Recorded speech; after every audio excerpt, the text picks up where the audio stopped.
नमस्कार, माझं नाव यशोदा प्रवीण कुमार जाधव आहे.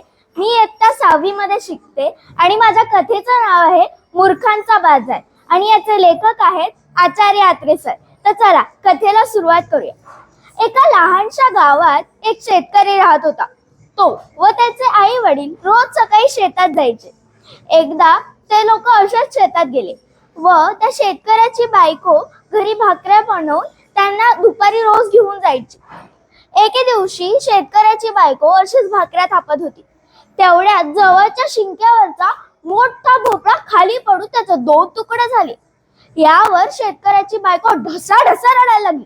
आता तुम्ही विचाराल का? कारण तिने विचार केला, जर का त्या शिंक्याच्या जवळ मला जर का बाळ असतं आणि ते जर का खेळत असतं तर त्याच्या डोक्यावर तो मोठा भोपळा पडून ते मेलं नसतं का? या विचाराने ती ढसाढसा रडायला लागली. मग इथे शेतात इतका उशीर झाला तरी अजून आपली सुनबाई कशी आली नाही, म्हणून शेतकऱ्याचे आई वडील तिला पाहण्यासाठी गावात गेले. गावात आले, घरी त्यांनी बघितलं की त्यांची सुनबाई तर ढसाढसा रडतेय. त्यांनी विचारलं, काय झालं सुनबाई, का अशा ढसाढसा रडताय? तेव्हा त्या सुनबाईने सांगितलं की जवळच्या शिंक्यावरचा मोठा भोपळा खाली पडला. जर का मला बाळ असतं आणि तिथं जर का ते खेळत असतं तर त्याच्या डोक्यावर तो भोपळा पडून ते मेलं नसतं का?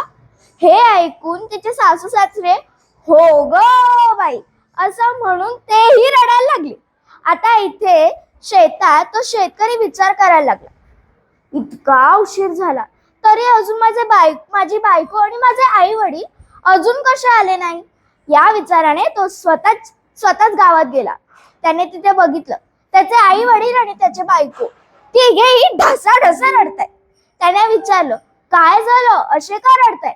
तेव्हा शेतकऱ्याच्या वडिलांनी सांगितलं की अरे शिंक्यावरचा मोठा भोपळा खाली पडला. तिचं जर का तुला मूल असतं आणि त्याच्या डोक्यावर तो भोपळा पडला असता तर मग तो मेला नसतं का? शेतकऱ्याला या वाक्यावर खूप राग आला. तो म्हटला, अरे अजून मला मूलच झालेला नाहीये आणि तुम्ही डायरेक्ट त्याच्या डोक्यावर भोपळा पडून तो मेला असता असा विचार कसा करू शकतात? तुमच्या एवढा मूर्ख ना या जगात कोणीच नसेल. जर का मला एक जरी मूर्ख आढळला ना तरच मी घरी परत येईल. असं म्हणून तो घर सोडून निघून गेला. तो पुढे चालत होता. त्याला तिथे एक माणूस दिसला. तो माणूस एका गाईला त्याच्या खांद्यावर उचलायचा प्रयत्न करत होता. आता बघा, एक माणूस एका गाईला कसं काय उचलू शकेल? पण हे काय त्या माणसाच्या लक्षात येईना. तेव्हा त्या माणसाने त्या शेतकऱ्याला पाहिलं. तो माणूस म्हणाला, अहो जरा इकडे येता का, मला जरा मदत करा. शेतकऱ्याने विचारलं, का हो, आणि तुम्ही त्या गाईला असं खांद्यावर उचलायचा प्रयत्न का करताय?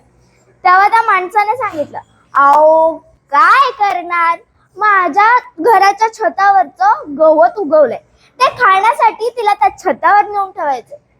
हे ऐकून शेतकरी तर खुदू हसायला लागला. तो काही न बोलताच तिथून पुढे गेला. तो हाच विचार करत होता, हा माणूस तर नक्कीच आपल्या आई वडील आणि बायकोपेक्षा जास्त मूर्ख आहे. आणि असा विचार करतच तो पुढे गेला. तिथे त्याला एक बाई चक्क एका कुत्र्यासोबत भांडताना दिसली. ती बोलत होती, ए वाघ्या, तुला सांगितलेलं ना मी जाऊन बाजारात 2 आण्याचे बटाटे घेऊन ये. काय आणले नाहीस? थांब, तू माझं ऐकत नाहीस ना, तुझी ना आईच मरेल. असं बोलताच तो शेतकरी पुढे आला. त्याने विचार केला, या बाईची थोडी गंमत करूया. तो पुढे गेला. त्याने त्या बाईला विचारलं, अहो मी ना वाघ्याचा गावचा आहे, त्याची आई खूप आजारी आहे हो, ती अगदी मरणाला टेकली, त्यामुळे त्याला घेऊन जायला मी आलो. हे ऐकताच त्या बाईला खूप